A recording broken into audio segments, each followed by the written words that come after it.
A degeneração macular é uma das maiores causas de perda de visão na terceira idade. Ela afeta a visão central, o que compromete muito a independência do paciente. A pessoa com esse grau de degeneração macular tem muita dificuldade em ler, em dirigir e em executar atividades específicas. Vamos entender melhor como isso acontece. A visão central está relacionada à mácula. Na mácula, nós temos uma grande concentração de células fotorreceptoras, especialmente os cones, que estão relacionados à visão em cores. Vamos olhar com mais cuidado para a estrutura da retina. Aqui embaixo nós temos a coroide, a membrana de Brush, logo depois o epitélio pigmentar retiniano e em seguida os cones e os bastonetes, que são as células fotorreceptoras. Existe uma atividade metabólica muito intensa na retina. Existe uma grande troca de nutrientes e oxigênio. E ao longo da vida, essa troca de nutrientes e de oxigênio dá origem ao resíduo chamado lipofuscina. Essa lipofuscina, ela pode se acumular e formar o que nós chamamos de drusas. Essas drusas, por sua vez, podem atrapalhar a atividade metabólica da retina. A formação, o acúmulo dessas drusas caracteriza a DMRI seca.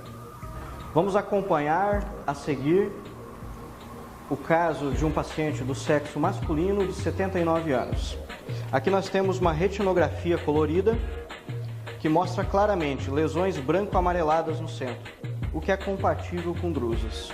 Temos um segundo exame, uma tomografia de coerência óptica, que mostra a elevação do epitélio pigmentar retiniano, evidenciando as drusas.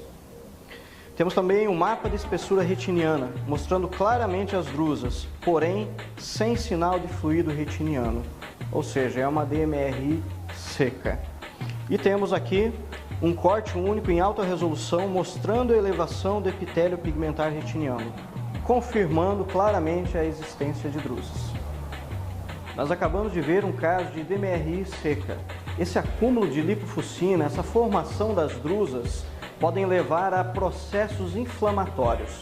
Agora nós vamos acompanhar os exames correspondentes ao outro olho desse mesmo paciente, que nos mostra um estágio mais avançado da degeneração macular, que é a DMRI úmida. O primeiro exame mostra uma retinografia colorida, onde é possível notar uma área elevada com fibrose e fluido subretiniano, o que caracteriza a DMRI úmida. Na tomografia de coerência óptica, evidencia-se o descolamento do epitélio pigmentar retiniano. E no mapa de espessura retiniana, podemos ver claramente a presença de fluido retiniano. Então, há a confirmação da degeneração macular exudativa úmida. E aqui um corte de alta resolução mostrando a ruptura do epitélio pigmentar retiniano, a presença de fluido intra e subretiniano. Só para que tenhamos uma ideia, no olho anterior o paciente apresenta a visão 20/20, ou seja, as drusas ainda não estão interferindo na visão do paciente. Nesse segundo caso, que mostra o outro olho do mesmo paciente, onde nós temos a forma mais avançada da degeneração macular, ele apresenta a visão 20/200, ou seja, a visão central foi fortemente comprometida. Depois de conhecer um pouco mais sobre a degeneração macular, nós vamos entender agora a relação que existe entre ela e a fototoxicidade. Vale lembrar que a degeneração macular teve início com o acúmulo de lipofuscina, que deu origem às drusas, que levaram ao estágio inicial da degeneração macular, a DMRI seca. É importante que saibamos que essa lipofuscina, grande parte dela, é formada por um cromóforo chamado A2E. E é aqui que existe a relação entre a fototoxicidade e a degeneração macular. Esse cromóforo, o A2E, ele é extremamente sensível à luz azul. Mais precisamente o comprimento de onda de 440 nanômetros. Toda vez que ele entra em contato com esse comprimento de onda de luz, ele é excitado, ele é estimulado. O estudo in vitro com células do epitélio pigmentar retiniano com quantidades crescentes de A2E expostas à luz mostrou claramente que no comprimento de onda de luz que vai de 420 a 440 nanômetros, houve queda na viabilidade celular. Em contrapartida, pode-se notar claramente que houve um alto grau de apoptose das células do epitélio pigmentar retiniano, principalmente relacionados ao comprimento de onda de luz que vai de 420 a 440 nanômetros. Podemos constatar claramente que houve uma alta taxa de morte das células do epitélio pigmentar retiniano no comprimento de onda 440, o que não acontece quando as células estão no escuro, bem como em comprimentos de onda de luz superiores. É interessante notarmos que no decorrer da evolução biológica do organismo humano, houve uma preocupação muito grande em proteger a mácula da luz azul. E isso ocorre de duas formas. Na mácula, nós temos uma concentração muito grande de pigmentos amarelos. Esses pigmentos são luteína e zeaxantina. O nosso corpo não produz luteína e zeaxantina, nós absorvemos isso comendo vegetais. Vegetais de cor verde escura, vermelho e laranjado. A luteína e a zeaxantina atuam como antioxidantes e principalmente como uma barreira natural para a luz azul. O amarelo, a cor amarela, neutraliza o azul. Esse nível de pigmentos amarelos é tão importante para a saúde da retina, da mácula, que já existem aparelhos específicos para medir o nível de pigmentos. Isso é importantíssimo para que o oftalmologista saiba qual a melhor maneira de ministrar suplementos para recompor esses pigmentos. Interessante notar também que grande parte das pessoas que têm degeneração macular apresentam um baixo nível desses pigmentos. A outra defesa natural do organismo é o cristalino. Na medida em que envelhecemos, o cristalino se torna naturalmente amarelo, o que faz com que ele funcione como um filtro que neutraliza a luz azul.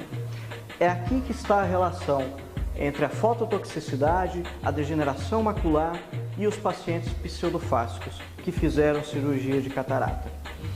No procedimento cirúrgico de catarata, esse cristalino ele é removido, ele é substituído por uma lente artificial, que na maioria das vezes não protege contra a luz azul.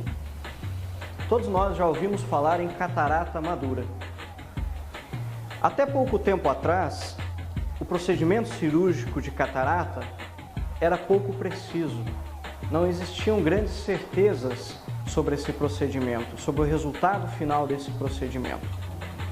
Hoje tudo isso mudou, existe uma segurança e uma previsibilidade muito maior no procedimento cirúrgico de catarata. E esse procedimento pode ser associado à cirurgia refrativa, o que deixa o paciente livre da catarata e muitas vezes livre do óculos. Esses são fatores que contribuíram muito para o expressivo aumento do número de cirurgias de catarata. O que nós precisamos entender é que sempre que um procedimento cirúrgico de catarata acontece, o cristalino do paciente é substituído por uma lente artificial, ou seja, ele não tem mais essa proteção natural. Visto que a cirurgia de catarata está sendo feita cada vez mais cedo e as pessoas estão vivendo cada vez mais, podemos dizer com segurança que os pacientes pseudofásicos ficam um tempo muito maior sem a proteção natural do cristalino. E se houver o acúmulo de lipofuscina, se houver a formação de drusas, essa lipofuscina vai ser estimulada, vai ser excitada pela luz azul. Para restabelecer essa barreira natural que foi perdida com a cirurgia de catarata, a Roya possui o Blue Control, um tratamento capaz de bloquear a fração nociva da luz azul. Como foi dito no início, nós ainda temos muito para estudar, nós ainda temos muito para descobrir a respeito da fototoxicidade. Mas temos que concordar que absolutamente tudo o que temos aponta para a mesma direção. Ou seja, temos sim que proteger a retina da luz azul. E sim, os pacientes pseudofásicos precisam de cuidado redobrado. Estamos falando de medicina preventiva, estamos falando de cuidado. e nossos pacientes merecem isso. Roya Blue Control.